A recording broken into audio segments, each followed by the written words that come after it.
line. On.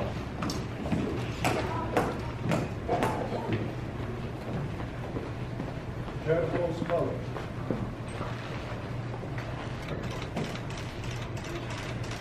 Then, on.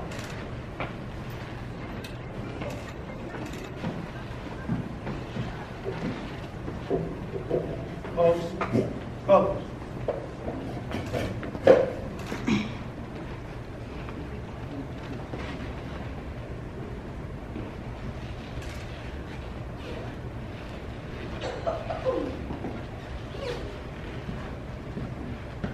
Look, on. Line two. Forward, on. On June 19, 1865, Major General Gordon Granger came to Galveston, Texas to inform a reluctant community that President Abraham Lincoln, 2.5 years earlier, had freed the slaves and to press locals to comply with his directive. Amen. Now, the question is asked, where does the name Juneteenth come from? Juneteenth is a combination of June and 19 in honor of the day that Granger announced the abolition of slavery in Texas. Juneteenth colors. Red signifies the blood shed by the ancestors during the long, harsh struggle for freedom. Black symbolizes the color of millions of African people scattered throughout the globe. Green is a reminder to keep a mind's eye on the youth and fertile soil of Africa. Gold represents the wealth of the motherland, Africa, peace, harmony, and hope.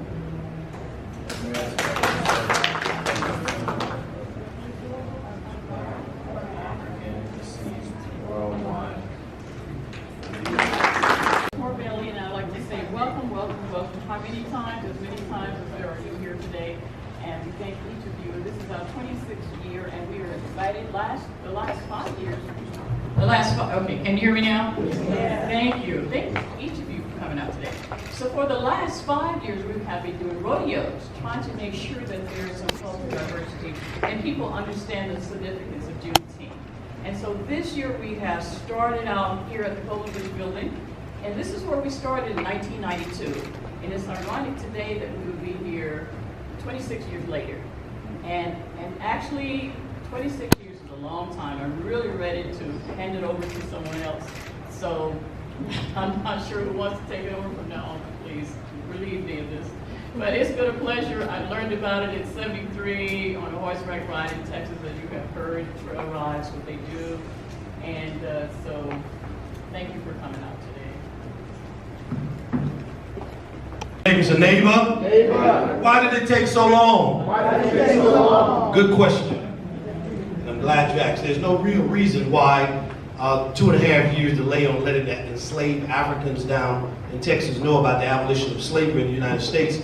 But according to some historians, the delay was because of a messenger who was murdered on his way to Texas with that word of liberation. But while others say the news was deliberately withheld. At this time, help us to welcome the Shule Ade Tunde Performing Arts and Education Ensemble from Orlando, Florida. In this Juneteenth celebration, the significance of it is not lost on us. Shule Ade Tunde was invited by Dr. Moore. We just appreciate when you have someone in the community that is dedicated for years and years and years and gets tired but still keeps going in those years and years and years. So we want to acknowledge her and appreciate. The shoelace.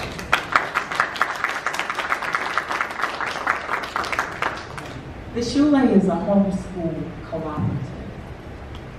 And just as we gather together today to celebrate Juneteenth and the significance of that day, the part of our curriculum that makes the Shoelay an African-centered educational institution is that part of our curriculum is to learn the classic African literature, to learn the history of African people coming through the Americas, South and Central America, Australia, and every place in the world. This is our history that sometimes is hidden. We don't get a peek until we do something like come to a Juneteenth celebration. But for our students, they're learning on a daily basis. When they're studying history, they're learning about their history also. When they're studying mathematics, they're learning about their history also. When they're studying literature, reading, STEM, science, technology, engineering, and mathematics, they're learning about their history and culture because it was their ancestors who brought us architecture, mathematics, science, medicine, and civilization. So today we've selected one of the over 100 presentations that we do. And we selected them for this particular occasion, for this particular part of our history. And as we make our presentations, I think that you're going to understand exactly what I mean by that. So with no further ado, the Watoto of Shoelay Adetunde. Harriet Tubman didn't take no stuff, wasn't scared of nothing either. Didn't come in this world to be no slave, and wasn't gonna stay one either. Farewell, she said to her friends one night. She was mighty sad to leave her. But she ran away that dark hot night, when looking for her freedom. She ran to the woods, and she ran through the woods, with the slave catching right behind her. But she kept on going till she got to the north, where the mean man couldn't find her. 19 times she went back south to free 300 others. 19 times she went back south to save her black sisters and brothers. Harriet Tubman didn't take no stuff, wasn't scared of nothing either. Didn't come in this world to be no slave, and wasn't gonna stay one either. And I didn't stay one either.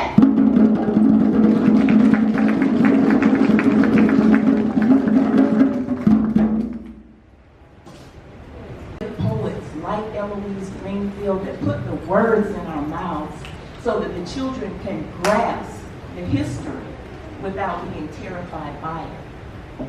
This particular poem that we're getting ready to do now is by Dudley Randall. This is a lesson to us, all of us, because it's about Booker T. Washington and W.E.B. Du Bois. Those are two giants, and history has acknowledged them as giants at this point. But guess what? When they were alive, they had different points of view, and they didn't agree with each other. But when they argued with each other, they did it in such an eloquent way that we were able to understand the sides of their arguments and make intelligent decisions about which direction we needed to go. And we found that we could take great things from both of them. And some things we want to leave on the side, or they become not appropriate for the time period that we're in. But I feel that this is a lesson to us to understand that just because we disagree doesn't mean that we degrade or disrespect each other. W.E.B. and Booker T. W.E.B. and Booker T. by Dudley Randall. It seems to me, said Booker T. Seems to me, said Booker T. It shows a mighty lot to study chemistry with Mr. Charlie needs a hand to hold the cotton on his hand. When Miss Melody, why stick your nose inside a book? I don't agree, said WB. If I should have the drive to seek knowledge of chemistry and Greek, I'll do it. Charles and Miss can look another place for hand and cook. Some men rejoice in skill of hand, and some in cultivating land. But there are others who maintain the right to cultivate the brain. It seems to me, said Booker T, that all you folks have missed the boat who shout about the right to vote and spend vain days and sleepless nights in uproar over civil rights. Just keep your mouth shut. Do not grouse, but work and save and buy a house. I don't agree, said WB, for what can property avail if dignity and justice fail? Unless you help to make the laws, thus the year house with trimmed up claws. A rope's is tight, a fire is hot, no matter how much cash you got. Speak soft and try to plan, but as for me, I'll be a man. Seems to me, said Booker T. I don't agree, said WB.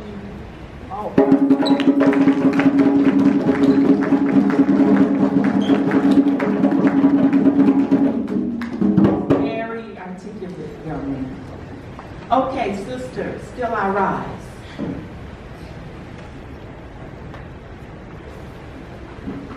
As this is a poem by the poet laureate, Maya Angelou, it really needs no introduction from me.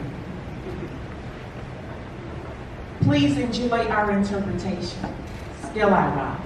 Still I rise, by our esteemed ancestor, Maya Angelou. You may write me down in history with your bitter, twisted lies. You may trod me in the very dirt, but still like dust, I'll rise. Does my sassiness upset you? Why you beset with gloom? Cause I walk like I got oil wells pumping in my living room?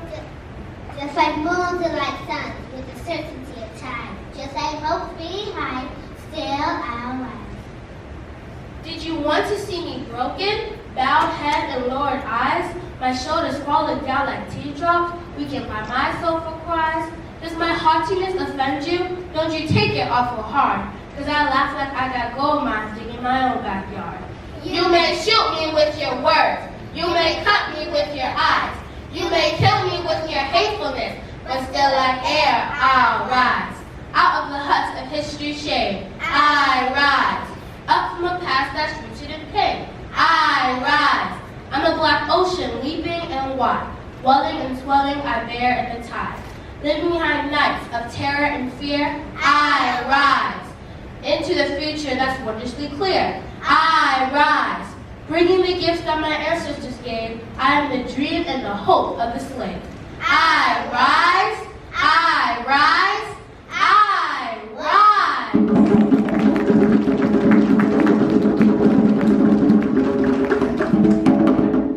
And Maya Angelou was the poet laureate of the United States of America.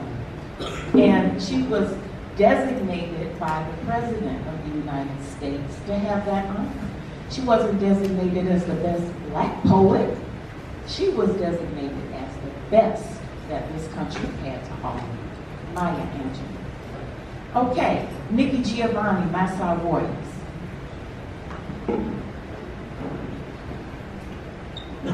This is another poem that was written for young people. You may begin. For the Maasai Warriors by Elder Nikki Giovanni. Remembering my father's job, remembering the leopard street. If I could weave an ancient rope, I'd tie myself to history. I spring like daylight out of the night into the future of our land. I sprint across the grassy plains and build a nation for the gods, where I could be a man. Attention.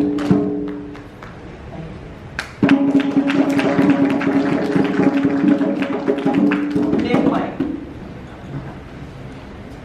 we're going to present a poem that wasn't necessarily written for Juneteenth. In the military, they call that the point of no return. It will take you just as long to go back to where you started as it would be for you to continue and reach your destination. And we know that When we escaped to Canada, it wasn't the promised land. When we escaped to New York, it wasn't the promised land.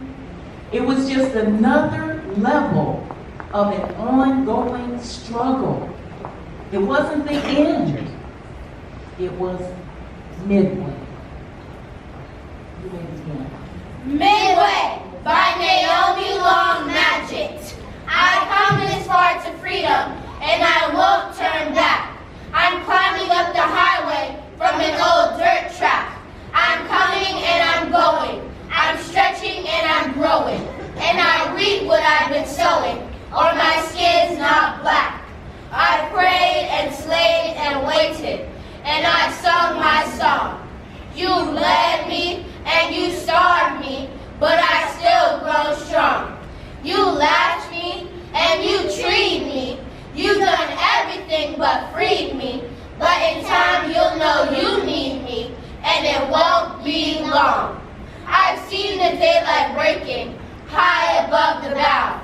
I found my destination and I made my vow. So whether you abhor me or deride me or ignore me, mighty mountains loom before me, and I won't stop now. Did a piece by Marianne Williamson that talked about what do we do now? Okay? Now we are emancipated. Now we've been granted freedom. What do we do now?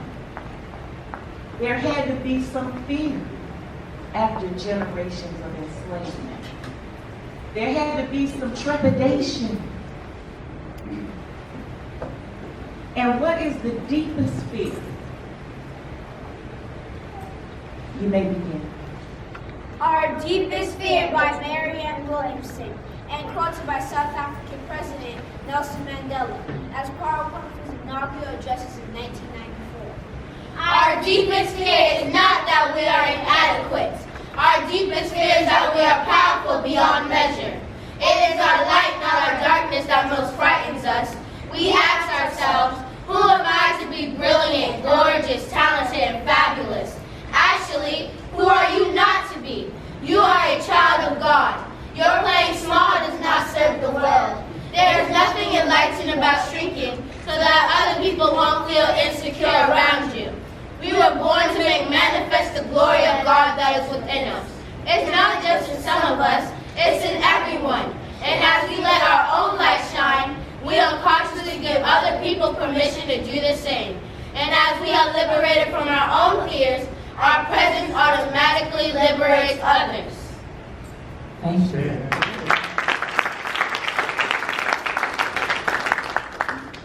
At this time, we're going to conclude our spoken word part of our presentation with the speech of Dr. Martin Luther King Jr. Now, it's a very long speech. We're doing an excerpt, but it's still a very long excerpt. But I started it, they know it all, but I started it at the place where Dr. King is referencing the emancipation of African Americans in America. You may begin.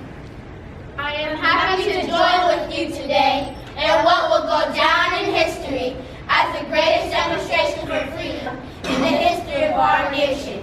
5 years ago, a great American, in whose symbolic shadow we stand today, signed the Emancipation Proclamation. This momentous decree came as a great beacon light of hope to millions of Negro slaves who have been seared in the flames of withering injustice. It came as a joyous daybreak to end the long night of their captivity. But 100 years later, the Negro is still not free. 100 years later, the life of the Negro is still sadly crippled by the menopause of segregation and the chains of discrimination. 100 years later, the Negro lives on a lonely island of poverty in the midst of a vast ocean of material prosperity. 100 years later, the Negro is still languishing in the corners of American society and finds himself in exile in his own land. 1963 is not an end but a beginning. And those who hope that the Negro needed to blow off steam and would now be content will have a rude awakening if the nation returns to business as usual. There will be neither rest nor tranquility in America until the Negro is granted his citizenship rights. The whirlwind of revolt will continue to shake the foundations of our nation until the bright day of justice emerges. There are those who are actually devotees of civil rights. When will you be satisfied? We can never be satisfied as long as the Negro is the victim of the unspeakable horrors of police brutality. We can never be satisfied as long as our bodies, heavy with the fatigue of travel, cannot gain lodging in motels of the highways and the hotels of the cities. We can never be satisfied as long as the Negro's basic mobility is from a smaller ghetto to a larger one. We can never be satisfied as long as our children, stripped of their selfhood and robbed of their dignity by signs stating, "For whites only." We can never be satisfied as long as the Negro in Mississippi cannot vote, and the Negro in New York believes has nothing for which to vote. No, no, we are not satisfied, and we will not be satisfied until justice rolls down like waters and righteousness like a mighty stream. I am not unmindful that some of you have come here out of great trials and tribulations. Some of you have come fresh from narrow jail cells. Some of you have come from areas where your quest for freedom left you battered by the storms of persecution and staggered by the winds of police brutality. You have been the veterans of creative suffering. Continue to work with the faith that unearned suffering is redemptive. Go back to Mississippi. Go back to Alabama. Go back to South Carolina. Go back to Georgia. Go back to Louisiana. Go back to the slums and ghettos of our northern cities, knowing that somehow the situation can and will be changed. Let us not wallow in the valley of despair. I have a dream today. I have a dream that one day, down in Alabama, with this vicious racist, with his governor having his lips dripping with the words of interposition and nullification. One day, right there in Alabama, little black boys and black girls will be able to join hands with little white boys and white girls as sisters and brothers. I have a dream today. I have a dream that one day, every valley shall be exalted, and every hill and mountain shall be made low. The rough places shall be made plain, and the crooked places shall be made straight, and the glory of the Lord shall be revealed, and all flesh shall see it together. This is our hope. This is the faith that I go back to the South with. With this faith, we shall be able to transform the jangling discord of our nation into a beautiful symphony of brotherhood. With this faith, we shall be able to work together, to pray together, to struggle together, to go to jail together, to stand up for freedom together, knowing that we will be free one day. And this will be the day. This will be a day when all God's children will be able to sing with new meaning. My country, 'tis of thee, sweet land of liberty, of thee I sing. Land where my fathers died, land of the pilgrim's pride, from every mountainside, let freedom ring. And if America to be a great nation, this must become true. So let freedom ring from the Digits hilltops of New Hampshire. Let freedom ring from the mighty mountains of New York. Let freedom ring from the hiking Alleghenies of Pennsylvania. Let freedom ring from the snow-capped rocks of Colorado. Let freedom ring from the glacier slopes of California. But not only that, let freedom ring from the Stone Mountain of Georgia. Let freedom ring from the Lookout Mountain of Tennessee.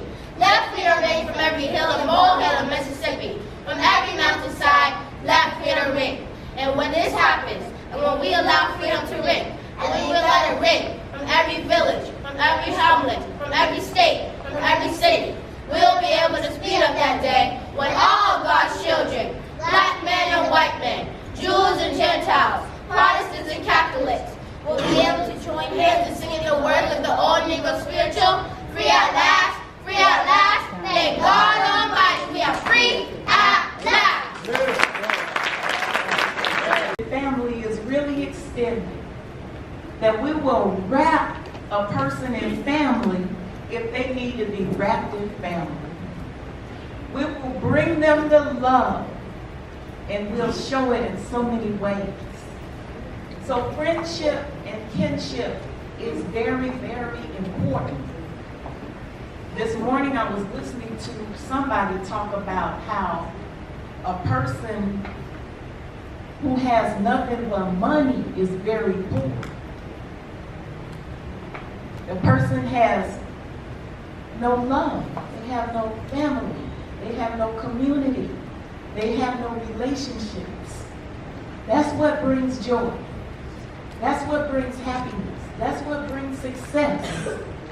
We say that we're not going to be happy when we're successful. We're going to be happy so we can be successful. So with that in mind, we're presenting Fanda Alapia. It comes from West Africa.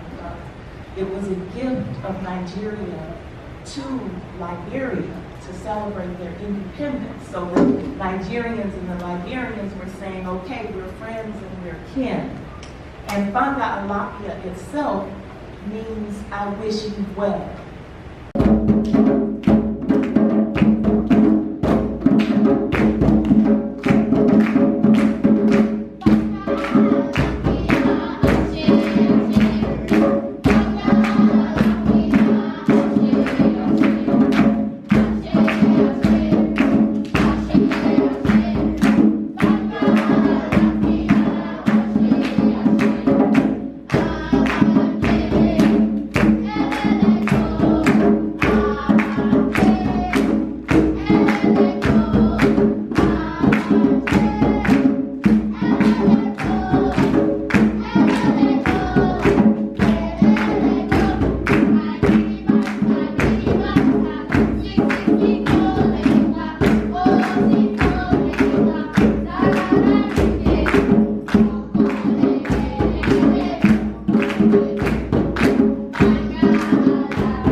Ensemble. Hallelujah. Come on, you can do better than that. Hallelujah. The young people have to take the baton. Dr. Aldo J. Reddick, Sr. from Orlando, and signed into law by Governor Lawton Childs. Then Moore Bailey moved into action. The Reverend Eddie Lake, Senior Pastor, New Bethel AME Church, Lakeland, Florida. Thank you, Reverend. To the worship leader. I call them the worship leaders, Reverend Brown, Reverend Lewis, Dr. Lewis, and to Sister Bailey. Dr. Bailey does such a wonderful job for our community, and we salute you today for bringing us here once again. Thank you so very, very much. To our good friends, the Bobbitts, Reverend, met them earlier this year when you spoke at Southeastern College campus in regards to the MLK celebration. And so we're grateful to have them and all of you, my beloved brothers and sisters, and especially these young people from Orlando. Make sure I get a card. Shule Adetonde. God bless you. Ashe. Wonderful. Give them another round of applause. Again, thank you, and to the young people that are here. It's good to see each and every one of you. All right, I've been given the assignment to present this man who really needs no introduction. But what I want to do, I want to make sure you all are set and ready to receive from him. You've heard Reverend Brown share some things about him, making sure that there was a proclamation and him being the first speaker here at these proceedings, recognizing the victory of Juneteenth and the celebration of freedom for the states that were free, and the Emancipation Proclamation taking 2 years plus to get here. And on May the 20th, we celebrated it being read here in the state of Florida. So we want everyone to know that as we celebrate what God did for the state of Florida through Juneteenth, and the last state receiving the message and having it read through the Confederate States to make sure that our freedom was solidified. And so we want to make sure that you're ready to receive. But just a few quick things about him. I'm not going to read his biography. You can look that up online. But I will tell you this about him. He is a man that I don't mind sitting at his feet to absorb his wisdom, knowledge, and as a sage of the state of Florida and this community, we are delighted to have him come to share with us today. And just in case he misses something, you can come back tomorrow at 10 a.m. at New Bethel AME Church. He will be preaching. I'm telling him he's preaching, not speaking, as we honor and salute our high school and college graduates. But this young man of God was born right here in our community, in our area, a little town, a fruit community called Alturas. How many of you all know where Alturas is? I just found out about it when he told me that's where he was born. But I've had the distinct pleasure of serving with him in Orlando, following his stint as a representative who has done a marvelous job for the Central Florida area, and he's touched so many lives, even throughout the United States and around the world, with his work, with his prowessness to make sure that we as people of color and those who are the descendants of slaves know who we are, where we come from, and where we need to go. He's prepared in head. He graduated from Paul Quinn University, and so he wants to be AME. He's really connected to us, and we're happy about that. Received his Master of Education from FAMU, Florida Agriculture and Mechanical University. Y'all do your thing. I knew it was coming, so I go ahead and yield to that. Doctor of Education from Nova University, 1971, and so he's prepared in head. He's prepared in heart because he made himself available to serve as a representative for the Central Florida area, and so proud of the work that he's done. Had an opportunity to connect with him back in the early 2000s where I served as executive pastor St. Mark AME Church in Orlando under the leadership of Bishop Samuel L. Green Sr. And he was very instrumental in moving and making things happen for that community. And the things and the work that he has done still stands today. He set numerous records and the first of many in so many different areas. So not only is he prepared in head through being educated, over 40 years of educational experience in heart reaching out to those who need a touch, and as an educator, reaching down to little ones to lift them up and show them the importance of making sure that they get educated and are part of their community. He's prepared in hand. He doesn't mind getting his hands dirty, rolling up his sleeves. He served in the U.S. Army, amen. He's a military man. And as a result of that, he dresses many times just like he is today, in a bow tie and a shirt with collar. And so we're happy and excited to him. He's a family man, married to Sister Eloise for 58 years. 58 years. Wonderful. Come on, give that a round of applause. 3 children, Kate, Tasha, and Alzo. And so it gives me great pleasure to present a friend, a brother, a sage for our community. I want you to hear him. Would you stand and put your hands together? The Honorable Alzo Reddick. All right.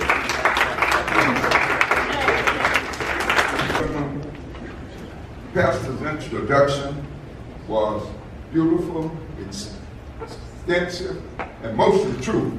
That's right. I assure you that it's not going to take a long time to say to you what I'd like to say. First of all, I want to express my pride and appreciation for the young people that spoke here so eloquently. All we need to do is to include Marcus Garvey and Frederick Douglass the next time, and we will have what is known as the Big Four of African American history. That's right. 153 years ago, the U.S. Army took possession of Galveston Island. And the question that we shall address today is, why did it take so long?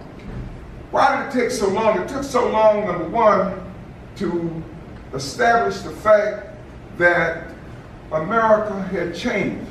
History had changed, geography had changed, but the minds of some white folk have never been changed.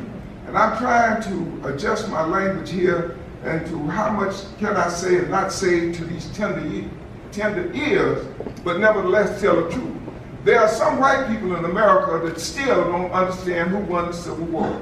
If you think that I'm not telling you the truth, look around at any white truck that you see with a Confederate sign on it.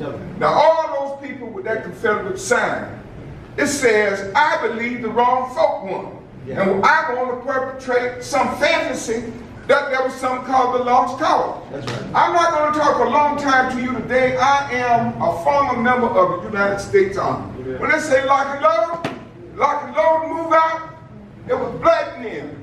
Every time, whether they could read or write, when they said line up, when you go to Washington, D.C., don't just go to the Smithsonian, go to the Civil War Museum. And what you're going to see in there, you're going to see the cranium of a bald-headed black man. His cranium is right there in the Civil War Museum. Where was it taken from? Fort Sumter, South Carolina. Right where Mother Emanuel is on Calhoun Street, right across the battery is Fort Sumter. The Civil War is still with us. The question occurs, why did it take so long? It took so long because white planters did not want to give up their slavery. Peonage has gone on. I was a paper boy once upon a time, and there were people still enslaved. Yeah. So the question of the hour is, why? What did it take to make the white people in Galveston, Texas, and all of Texas understood? You know what it took? It took preachers, with all due respect. It took abolitionist teachers, but you know what else it took? It took black men locked and loaded, forward march with Spencer rifles. And so here's what I'm here to say to you today. The only thing, the quote that FDR is most good for, the only thing that we have is fear itself. The only thing we have to fear is fear itself. I am so proud of the young people today, but I'm going to express my disappointment to you today. To me, if we are proud of LeBron, Steph, Devon McGee, you saw black men at the peak of the profession. These are men that are making millions of dollars. You saw class, when you saw LeBron playing his heart out for all these years, you saw black males dominating the game. Those guys were ballet dancers, 250 pounds, 7-footer jumping up and down. Don't you understand that ever since we've been in America, you've always had black men like that. But if they end up shooting and cutting and killing each other because they're gambling in the corner, they never get a chance to express their attitude. This is why we need to talk about Juneteenth. When you see excellence, whether it's Michael Jordan as a businessman or Prince as a musician, or the outstanding basketballer that you saw, when you at the end, they were not fighting battle. Nobody's pulling out a razor blade, a switchblade, shooting at each other. They were loving each other and helping each other. That's right. Juneteenth ought to be the same thing. Yes. If you want to know why do I return to Polk County, if I am in a wheelchair and there's any wisp of me left, if any time I can come back home to Polk County, I'm going to come back. I attended the first grade at Union Academy. When we moved to Orlando prior to 1944, I could read in the first grade. And why am I saying this to you today? I think it was Miss Thomas. I'm not sure about that first grade teacher's name, but I am sure about Principal Stephen. And what is it that I want to say to each and every one? I cannot say thank you to Principal Stephen. I cannot say thank you to all the folk, but I'm going to tell you this. Right there on 2nd Avenue, L. Lorenzo Brown Avenue, I could read the comic book in the Tampa Tribune as my grandfather sat on the front of that porch and read that paper. I can never say thank you to all those teachers, but somehow, just as these children here, when I heard percussion, I heard sound, I saw confidence, when it was time to hit that note, I can't sing anything, but you know, I should do music. It isn't true that all men are created equal. What I tried to do, they gave me a horn, and I tried to play Twinkle, Twinkle, Little Star. I couldn't play Twinkle, Twinkle, Little Star to save my life. So, as the director was hitting, I was trying to hit. I belong to Mount Pleasant Missionary Baptist Church, where I was baptized in 1948. If I start moving toward the choir stand, everybody comes out the choir stand and goes the other way. I have no shame in my game about telling you that I have no talent in terms of music. What I will say is that we all are gifted with some opportunity to tell the truth and the whole truth about it. And when it comes to having the opportunity to represent this community, you guys will have to excuse me, I have a very bad cold. One moment, take the time out. You know, sometimes I suffer from upper respiratory infection, but I never turned down an opportunity to talk about the Juneteenth bill that passed, and to say thank you not only to the people from Polk County that nourished and gave me an opportunity, gave me some confidence about the willingness to read. And when I was elected to go to Tallahassee in 1982, I passed 2 constitutional amendments and I passed the Juneteenth, and I'm so grateful to Cousin Doris Moore for inviting me back. But here's what I want to say to you. They asked someone to give a definition of Gale Sayers, and they say he came to play. When I am invited to talk about the Juneteenth, I want to say thank you to each and every one of you in all your respective places. There were times at Paul Quinn College during the time, sometimes our professors were not paid. One time I remember they cutting off the gas, but I received a degree from Paul Quinn College University, and I'm so grateful for the mothers of the church, wherever they are, wherever they've been.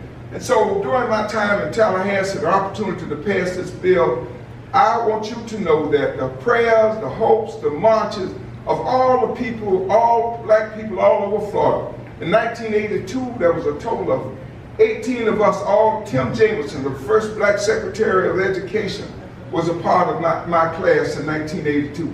All of us thought and felt that we were representing all of the black people of the state of Florida. And we all tried to do our very best. And to answer the question once again in another way, most of the black soldiers were not utilized in Florida and other occupied places to rape white women and insult white men. Black soldiers were used to, after the Civil War, to help pacify Native Americans. And so my lesson and plan as a teacher, despite the fact that I loved history, I never saw any pictures of any black soldiers in the history book that I ever read from, whether I was at Union Academy or graduated from Jones High. There was never any reference to the 54th Massachusetts Regiment and how well they fought. We can have a skull of a black soldier from the 54th, but there's no reference. And when we talk about Confederate monuments, what in the hell do I care about Confederate monument? General Robert E. Lee got a whooping by black men. Tell that in terms of those when you talk about heritage, put this on the heritage. What about a little whoop up behind? I hope that ain't too bad. I know I've got to preach in front of me and everything else. So my view of American history, whether you can play football, whether you can sing, it doesn't matter whether you can play football or whether you can sing. You can do some research and just tell the truth about American history. All I ever say about American history, just tell the truth about it. You don't have to say we won all the wars by yourself. You don't have to say we were all the leading colonels and generals. We didn't have that many. We never had anybody above the rank of major. But we had black soldiers. Now, what they don't tell you about the Confederate monument, and by the way, we have a gentleman that, as far as I can understand, we have a gentleman that some people refer to as 45. And everything I read, his family has been involved in bakeries, brothels, hotels, a lot of other things, but never the United States Army. Never in the United States military. Why is that important today? It's important to say the following. I don't care anything about Robert E. Lee's statue. What I want to see, tell the truth. Show Robert E. Lee when he stands stalemate. Show some black soldiers, a black shoulder arm, because if you know the history of the United States Army, when Lee was checkmated at Richmond and he moved to Appomattox Courthouse, they showed General Lee all dressed up, white man, distinguished, uniform, high shine, and he's there surrendering. The picture of Grant and Lee go all over. Well, what about those black soldiers? What about those black soldiers? And all I'm saying is, if you want our children to grow up in the fullness of life, whether they want to become surgeons, pilots, engineers, nurses, social workers, teachers, tell them that they're the only thing deficient in America is how it's treated its black citizens. It is hypocritical for America to say the land of the free, the home of the brave, and deny our opportunity. And you know what I would say to you, ladies and gentlemen, and thank you for listening to me. If textbooks in Texas can refer to slaves as guest workers, where are our PhDs to say, where did you get a PhD in elementary school? There's no guest workers. We were slaves. When you talk about Appomattox Courthouse, when you talk about the Juneteenth Amendment, talk about the fact that some slaves escaped to Mexico trying to get away. Black people knew what was going on during the Civil War. Sometimes white people didn't know what was going on in the Civil War. Ask some of the Union generals, ask some of the Union officers about what black folk knew. Black folk knew anything that white people were doing in the South, and they would tell them. So to answer that question, people were not going to. Can you imagine if you have women that look as beautiful as Cicely Tyson, black men as strong as LeBron, very green, and they're walking around and say, yes, boss, yes, boss, yes, boss, yes. You know, here's this big black man looking down here, the white folk down, yes, boss, yes, boss. Would you want to give that up? If our children do not have a view of what our contributions were to this country, there is no one more American than black folk. We are now trying to settle North Korea and South Korea. There would be no United States of America if it was not for black soldiers when it was time. They didn't say whether I want to write a PhD. Of those people of color. I'm going to ask now my cohort to come up. I'm Brown. Very much. Now we have special presentations, and we're going to ask and invite our own Mrs. Doris Moore Bailey to take this part of the evening. Okay, so we'd like to make a presentation today to these outstanding persons. And that would be Dr. Alvaro J. Reddick, And I know Pastor Layton has to leave, but before he does, I'd like for him to come up very briefly, very quickly. Charity Allen.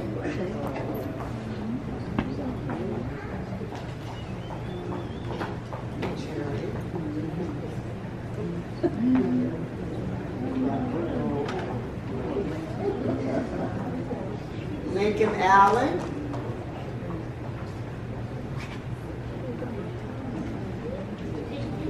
Thank you so much. Liberty Allen.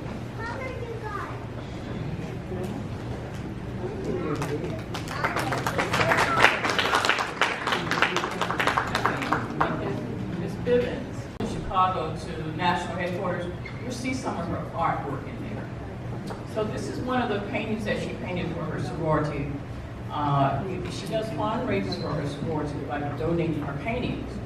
So when I saw this, I said, oh, I like this. And so she sent me one. Then I said, I need more because I have sisters in Lakeland, they need some, and Martin and whatever. So she sent me more. So I want to give each of you one who's here today, one of these paintings. Now you have to frame it yourself before this frames. But anyway, and the first person,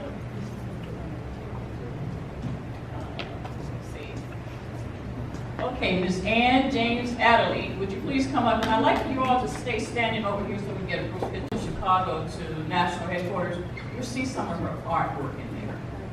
So this is one of the paintings that she painted for her sorority. She does fundraisers for her sorority by donating her paintings.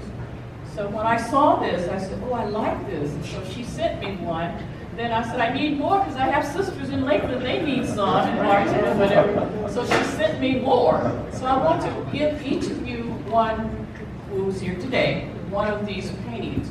Now you have to frame it yourself before this frames. But anyway, and the first person,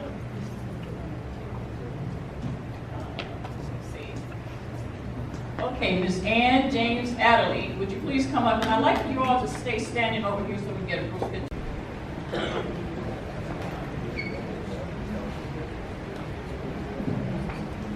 And sing till earth and heaven ring with the harmony of liberty. Let our rejoicing rise high as the listening skies. Let it resound loud as the